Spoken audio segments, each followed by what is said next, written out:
Sir, മഴക്കാലത്ത് water proofing possible ആണോ? മഴക്കാലത്ത് വാട്ടർ പ്രൂഫിംഗ് പോസിബിൾ ആണോ എന്ന് ചോദിച്ചാൽ ഈ വാട്ടർ പ്രൂഫിങ്ങിന് ഒരുപാട് സ്റ്റെപ്പുകൾ വരുന്നുണ്ട്. സ്റ്റേജ് ബൈ സ്റ്റേജ് ഓരോ സ്റ്റേജിലും ഓരോരോ ആക്ടിവിറ്റി ചെയ്യാനുണ്ട്. അതിൽ ഫസ്റ്റ് ആക്ടിവിറ്റിയാണ് സർഫസ് പ്രിപ്പറേഷൻ. സർഫസ് പ്രിപ്പറേഷൻ എന്ന് പറഞ്ഞാൽ സർഫസിന്റെ മുകളിലുള്ള ലൂസ് പാർട്ടിക്കിൾസ്, അതുപോലെ തന്നെ പായൽ, അങ്ങനെയുള്ള കാര്യങ്ങളെല്ലാം ക്ലീൻ ചെയ്ത് കളയുന്ന പ്രോസസ്സാണ് അത്. വാട്ടർ പ്രൂഫിങ്ങിന്റെ ഏറ്റവും ബേസ് ആണ് സർഫസ് പ്രിപ്പറേഷൻ. അപ്പോൾ സർഫസ് പ്രിപ്പറേഷൻ ഏറ്റവും പെർഫെക്റ്റ് ആയിട്ട് ചെയ്യാൻ പറ്റുന്നത് മഴക്കാലത്താണ്. മദർ സ്ലാബ് അത്രയും നനഞ്ഞിരിക്കുന്നുണ്ട്. പിന്നെ അതുപോലെ തന്നെ ലൂസ് പാർട്ടിക്കിൾസ് എല്ലാം നന്നായിട്ട് ഇങ്ങനെ ഇളകി നിൽക്കുന്ന സമയമാണ്. ആ സമയത്ത് സർഫസ് പ്രിപ്പറേഷൻ ചെയ്യാൻ ഏറ്റവും ബെസ്റ്റാണ്.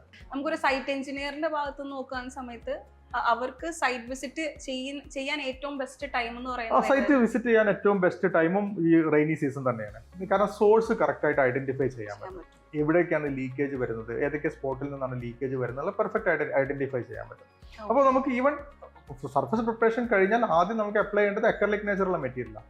ഈ അക്രലിക് നേച്ചറുള്ള മെറ്റീരിയൽസ് അപ്ലൈ ചെയ്യുന്ന സമയത്ത് നമുക്ക് ഒന്നുകൂടി മോയ്സ്ചർ കണ്ടന്റ് അറ്റ്മോസ്ഫിയർ ഉണ്ടെങ്കിൽ ഒന്നുകൂടി നന്നാവും അത്.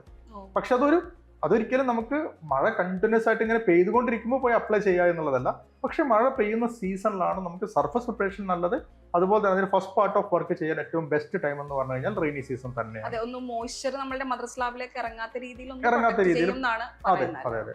പക്ഷെ ഇതിൽ തന്നെ ഇതിന്റെ ഒരു സെക്കൻഡ് ലെവൽ ഓഫ് വർക്ക് വരുന്നുണ്ട്. പോളിയൂറിത്തീൻ മെറ്റീരിയൽ അപ്ലൈ ചെയ്യേണ്ടത് നമുക്ക് റെയിനി സീസണിലല്ല. അത് ചെയ്യേണ്ടത് അത് മിനിമം ടെമ്പറേച്ചർ വേണം. PU അപ്ലൈ ചെയ്യുന്ന സമയത്ത്, വെയിലുള്ള സമയത്ത് മാത്രമേ PU അപ്ലൈ ചെയ്യാൻ പാടുള്ളൂ.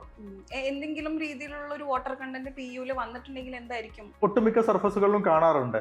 കാരണം ഇവര് ലേബേഴ്സ് ഇപ്പോൾ വെള്ളം കുടിക്കുന്ന സമയത്ത് ആ ഗ്ലാസ് വെക്കും. ആ സമയത്ത് ചെറിയൊരു വാട്ടർ കണ്ടന്റ് അവിടെ ഉണ്ടായിരിക്കും. അതിന്റെ മുകളിൽ PU അപ്ലൈ ചെയ്യുമ്പോൾ ഫ്യൂച്ചറിൽ ഒരു ബബിൾ പോലെ കാണുന്നുണ്ട്. അത് ജസ്റ്റ് ഒന്ന് റെക്ടിഫൈ ചെയ്ത് കഴിഞ്ഞാൽ, റീകോട്ട് ചെയ്ത് കഴിഞ്ഞാൽ ആ ഇഷ്യൂ സോൾവ് ചെയ്യാൻ പറ്റും. അത് ട്രീറ്റ്മെന്റ് ചെയ്യാൻ പറ്റുന്നത് തന്നെയാണ്. ഒരു ഓൾ ടുഗദർ നമ്മൾ പറയുകയാണെന്നുണ്ടെങ്കിൽ വാട്ടർ പ്രൂഫിംഗിൽ നമുക്ക് ഫസ്റ്റ് പാർട്ട് ഓഫ് വർക്ക് അതിൽ രണ്ട് കാര്യങ്ങളുണ്ട്. ഒന്ന് സർഫസ് പ്രിപ്പറേഷൻ, അതുപോലെ തന്നെ നമുക്ക് അക്രലിക് നേച്ചറുള്ള മെറ്റീരിയൽസ് അപ്ലൈ ചെയ്യുന്നത്, അതുപോലെ തന്നെ സോഴ്സ് ഐഡന്റിഫിക്കേഷൻ. ഇത് മൂന്നും ചെയ്യാൻ ഏറ്റവും ബെസ്റ്റ് ടൈം എന്ന് പറഞ്ഞു കഴിഞ്ഞാൽ മഴക്കാലമാണ്.